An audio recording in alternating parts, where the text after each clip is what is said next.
Brooke Booth, life coach at brookeboothcoaching.com, where I help people who are in a mixed faith marriage due to a faith transition. So LDS people in a mixed faith marriage due to a faith transition, I love to help so much. So last week we talked about two things that really just cause us to feel bad in our marriage. And it's important to notice that because then they cause us to show up poorly in our marriage. So last week we talked about those two things. We talked about the first one. The two things are how to stop hurting your own feelings, and the second is how to stop blaming yourself for ruining your marriage.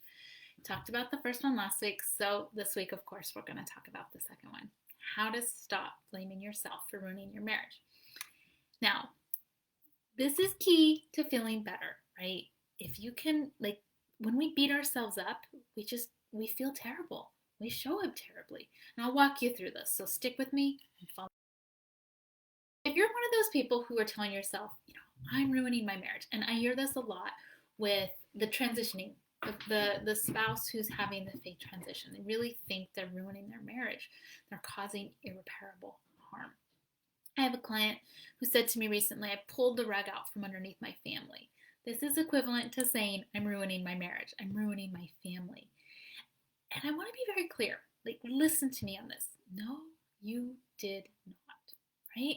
No, you are not. What happened is you had a faith transition.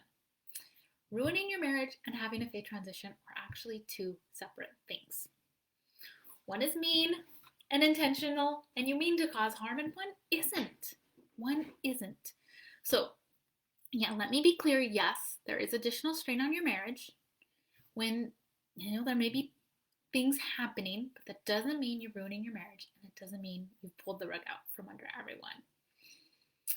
So what usually happens is we start to blame, right? When there's a challenging situation like a faith transition, mixed faith marriage, we start to throw blame around like a hot potato, which is so normal. I know it's normal, but I want you to realize it's not helpful. So while passing out the blame is common, it really ultimately does nothing to help the situation and to help the marriage. When we start passing blame around, what we're ultimately doing is we're passing out shame. And that often looks a lot like being kind of mean to ourselves. When we're saying, I'm ruining my marriage, a lot of times that causes us to feel shame. And that means that we usually follow up by being kind of mean to ourselves. And when we're mean to ourselves, it usually causes us to feel worse. And then we act worse, and we act mean to others.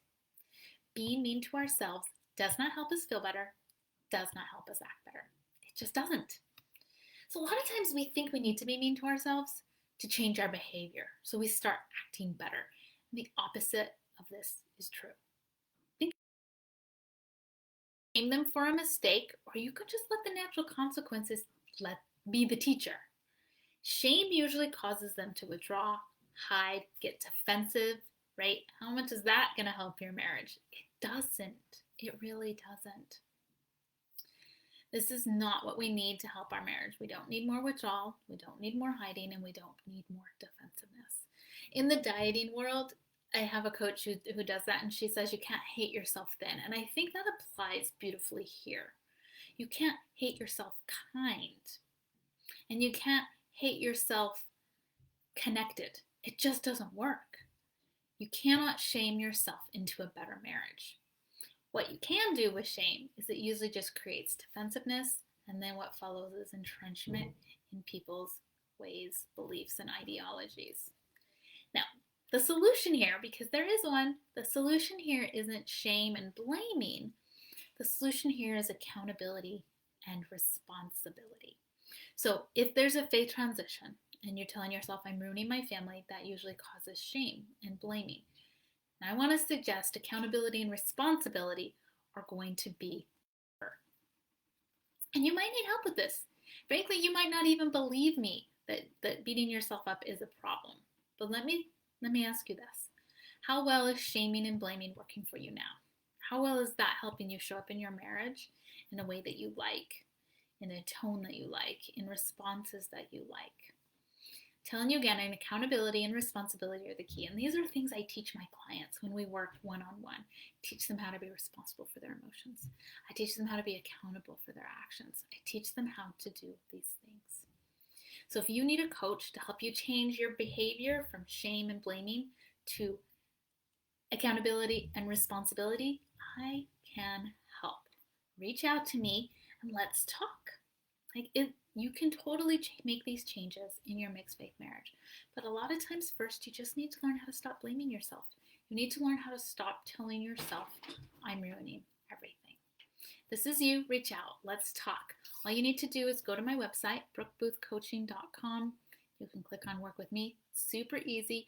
Reach out. We'll set up a time for a free call. We'll spend a significant amount of time, 60 minutes, finding out where you are in your mixed faith marriage, where you want to be in it, and figure out a plan so you can do just that, because it's 100% possible.